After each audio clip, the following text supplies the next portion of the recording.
It's finally time to test out everything we've built out in the system so far. So what I'm going to do in this video is give you a brief summary of everything we've done and show you what it looks like from the student's perspective so that you can get a really good idea of what the student experience is going to be like for your students. So the first thing I want to do is navigate over to my programs and change a couple settings just for the sake of this video. So let's navigate over to programs here on the left-hand side, and I'm going to click into this program.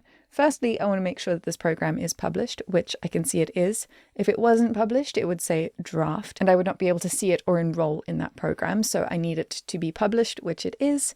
Then I would click into my program to edit it. And if it's not published, I would change that down here where the status says published or unpublished. So I do want to change a few things. I have changed my membership site domain to none just because of the system I am working in. So I'm not using a subdomain. But if you are using a subdomain, it will be working. I've just changed mine to none for now. And then I want to change my program order. I want to turn that off just so we can see all of our modules and all of our lessons without having to be forced through them. So I'm going to go ahead and hit save. And now I want to enroll as a student in this program. So to do that, I'm going to navigate over to my student's account. And what I've done, I've logged in as Betty in an incognito window, and I've come here to account, navigated to programs, and that's brought me here to my courses section. And now I want to enroll as Betty. Well, I want to enroll her in the program. And you'll see that the system has picked up that I am logged in as Betty and it's put in my billing information. So now I'm just going to finalize that, just choosing the top of the list things here, putting in some gobbledygook information, choosing my payment method, and then I am going to place my order. So now Betty's been enrolled in our program and we can see the program that we have created.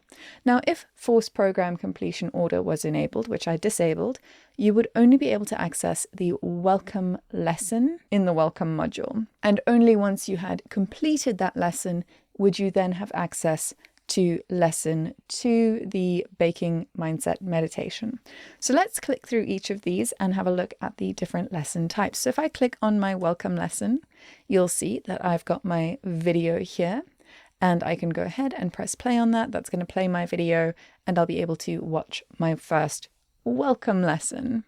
And then you can see that I've got my postscript. This is some postscript where we'll add any extra information. And then we have our downloads. You can see there is my download that I added to this lesson, my FAQ where I can see and search my questions. And then I have information about my instructor, who is my instructor. And then we have our audio lesson. And this is where we embedded that SoundCloud lesson. So that is pretty straightforward. It's our audio baking meditation. And then we have our text-based lesson, and you'll see that's exactly what it looks like. It's got our formatting that we added to it, and I think I formatted these two headings differently, but it's all right. And that's what that's going to look like to your students. And then if we come here to module 1, we have our quiz. And the quiz is the thing that I want to show you because it's got quite a few features. So let's navigate over to our quiz here. And we are going to start the quiz, but I just want to navigate back to the program to remind you how we built this quiz in the first place. So I'm going to navigate back to the program section, the admin section where I am working. I'm going to come here to module 1 and I'm going to click into this quiz and we're going to have a look. So I have got 1, 2, 3, 4, 5, 6, 7, 8, 9, 10 questions. And my quiz is limited to 2 questions. And I have said that I want to shuffle the questions. So this means that every time I retake this test, I am going to get a new quiz.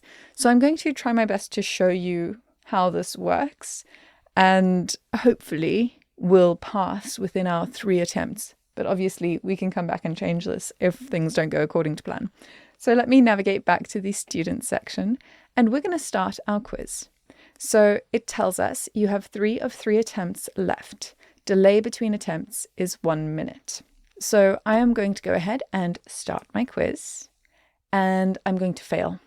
So can you bake cake without flour? Yes, you can. And what piece of equipment do you need to actually bake a cake? I'm going to say the sink. and then I'm going to check my results. Yes, I am going to confirm. I scored 0 out of 2. 0%. I can then go ahead and review my answers, and it's going to show me, hey, you answered wrong. Oh, I've skipped to the next module. Sorry, I want to come back here. Then I want to go to my next question, not the next lesson. And it will show me, okay, cool, hey, this is the correct answer. So your students can go ahead and review the answers to their questions and see which the correct answers are. So I'm going to check my results again, and then I want to hit retake quiz. But it's going to tell me, hey, you can't do that because it's only going to be available on that date at that time. Very interesting time that we've got there. So I'm not going to be able to retake my quiz until that reattempt delay has passed. So I'm going to just wait a minute and refresh, and I should be able to retake my quiz. Okay, so we should be able to retake our quiz now. So I'm going to say retake quiz. Cool. And as you'll see, our questions are completely different now. It's drawn a different question from that pool of questions that we had loaded into the system. So now my quiz is completely different. I'm not retaking the same quiz. I'm getting different questions. And so different parts of my knowledge are being quizzed. So this is how you can ensure that your student has a different quiz. They can't just memorize the answers and retake the quiz. And it ensures that all of your students are getting different versions of the quiz. So let's go ahead and pass this one because we don't need to go through that whole process again. So I am going to say yes, and then go to my next question. And it's going to ask me my multiple choice question here. What do you need to grease a pan? And I'm going to do 1 correct and 1 incorrect. And I'm going to check my results. Yes, confirm.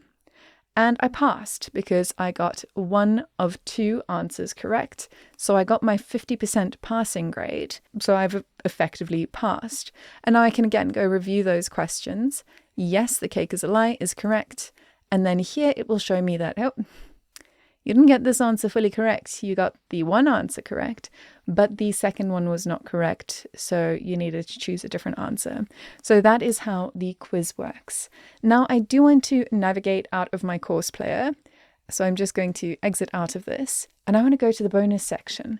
So I'm going to navigate up here to the top right-hand side. Remember, we made a separate page for our bonuses. So I'm going to, I'm scrolling, sorry. Click on bonuses, and that brings me to my separate bonus page. And I'm going to scroll down, and you'll see that I only have access to the 99 recipes bonus. That's because Betty is not a VIP. She is just a normal person. So what I'm going to do is navigate back to the admin area, and I'm going to enroll a new student as a VIP. So what I'm going to do as well is just exit out of this course player, come here and log out as Betty White so that I can log in as a new student. So let's navigate back to the admin area, and I need to go away from my quiz. And so now I want to enroll a new student, and I've created another contact. His name is Jack Black. So I'm going to navigate over to my contacts here on the left-hand side, and I'm going to come to Jack's contact details, click into his contact. And the reason I'm doing it this way is because I want to give him VIP access. So I'm just doing it the roundabout way of going directly to his contact instead of doing it through the program. So I'm going to scroll down, and I'm simply going to give him access to that program. We're going to enroll him, and I'm going to give him that VIP baking access card as well. And I also need to give him a new password. So I'm going to reset his password, give him something super secure. Reset that password, hit save, and now I can log in as Jack Black and see what the VIP access is all about. So let me navigate over to our student section, and I'm going to log in as Jack at demo.com. There we go. Log in. And then I'm going to do the same thing, navigate to my account, navigate to programs, and I'm going to open my Baking for Beginners program. So now when Jack navigates over to our bonuses section, you'll see that he's got access to the VIP bonus as well as the 99 recipes. So that is what it's going to look like to Jack, because he'll have access to different modules than regular non-VIP students. So that is what this all looks like from the student's perspective. Now, there are a few more things that I want to show you over on the admin side. So let's navigate back there. And I'm going to navigate back to our programs, clicking on programs on the left-hand side and editing this program. So one thing I do want to show you is how to properly manage your students. So now that our students have kind of gone through the programs a little bit, we can come here to our students on the top right-hand side. And let's say I want to manage Betty's profile. So when I click on here, I can see which lessons she has or hasn't completed, and I can see her progress, and I can see her basic details, her email, her phone number. I can navigate to her actual contact within the system from here. I can navigate to the program from here, and I can see everything that she has done within the program. I can also come here to my actions. I can reset her password. I can send her password to her, and I can expel her from the program. So if this person has requested a refund on your program and you want to remove them from that program, that's simply how you'll do it. You'll simply expel them. You can also expel a student by navigating here to your student section, clicking on those 3 dots, and from here you can update their profile, you can view their profile, or you can expel them as a student. So that is just something extra that I wanted to show you. So that's pretty much everything in a nutshell. That is what your program is going to look like to your students if you have a membership site enabled, and what the difference looks like for certain users with certain access versus users without that special access. So congratulations on completing your program's training. You should now be able to confidently build out an entire program from scratch with membership sites, enrollment pages, and you should be relatively comfortable with the sales process of these programs as well. So congratulations, pat yourself on the back, and we can't wait to see what you create in the system.